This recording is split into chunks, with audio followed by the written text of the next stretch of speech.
नमस्कार। आज हम एक बहुत ही मजेदार कहानी पर बात करेंगे। ये कहानी है बिजनेस की, जलन की और एक ऐसी जबरदस्त चालाकी की जो शायद ही किसी ने सोची होगी।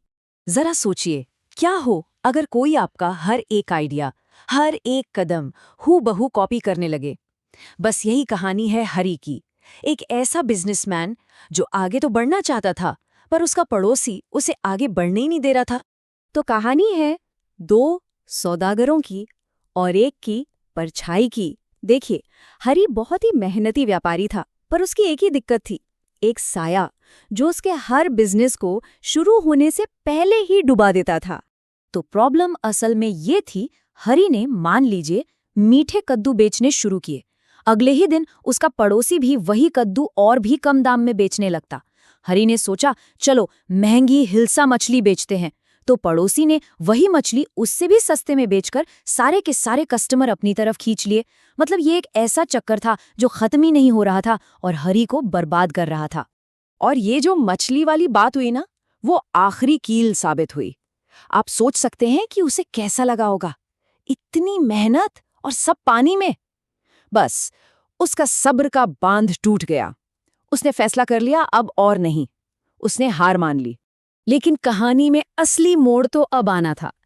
ठीक जब हरी सब कुछ छोड़ने वाला था, उसकी पत्नी सामने आई और उसके दिमाग में एक ऐसा आइडिया था, एक ऐसा प्लान जो इस पूरे खेल की बाजी ही पलटने वाला था।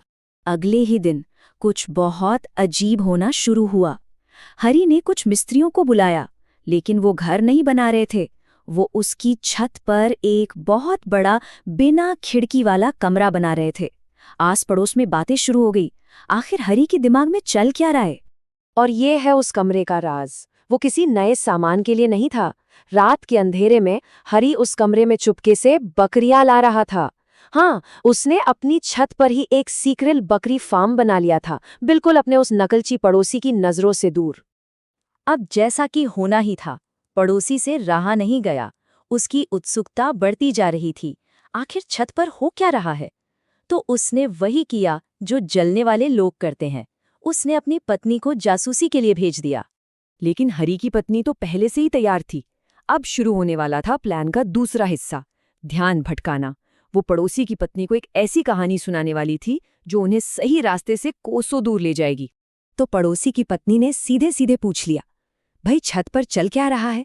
और बस हरी की पत्नी ने बिना एक सेकंड सोचे एक ऐसी कहानी गढ़नी शुरू की जिस पर यकीन करना मुश्किल था। ये कोई छोटा मोटा झूठ नहीं था, ये तो एक पूरी कलाकारी थी। देखिए कैसे। पहला कदम, उसने कहा, अरे ये तो एक बहुत बड़ी पानी की टंकी है। दूसरा कदम, हम इसमें ना छत पर ही तरह तरह की मछलियां पाल रहे हैं। तीसरा कदम, उसने पंप से पानी ऊपर लाने की पूरी कहानी भी सुना दी। और चौथा कदम, जब बकरियों की आवाज आई तो कह दिया, अरे कुछ नहीं, कोई आवारा जानवर होगा। इतना सब कुछ इतने यकीन से कहा कि पड़ोसी की पत्नी ने उसकी हर बात मान ली। अब वो पत्नी दौड़ी दौड़ी अपने पति के पास गई और सारी कहानी सुना दी। और उसका पति, जो पहले से ही जलन में अंधा था, उसने एक पल भी नहीं सोचा। छत पर मछली कैसे? कोई फर्क नहीं पड़ता। अगर हरी कर रहा है तो मैं भी करूंगा और उससे बड़ा करूंगा। और बस जाल बिछ चुका था और शिकारी उसमें फंस गया। उस नकलची ने जरा भी देर नहीं लगाई।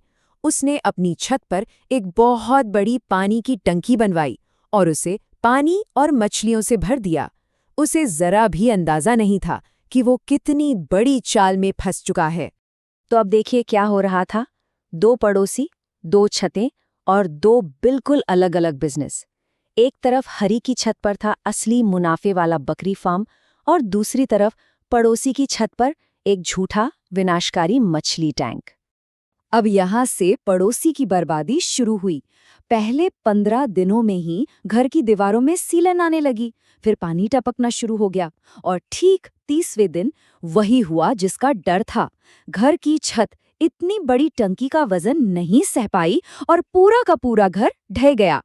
और मजे की बात देखिए, ठीक उसी समय जब पड़ोसी का घर और सपने मलबे में मिल रहे थे, हरी का असली बिजनेस फल फूल रहा था। उसकी बकरियां एकदम तैयार थी, बाजार में अच्छे दाम पर बिकने के लिए। हरी ने अपनी सारी बकरियां बाजार में बेच दीं और उसे कितना फायदा हुआ? एक ही दिन में पूरे 90,000 रुपए।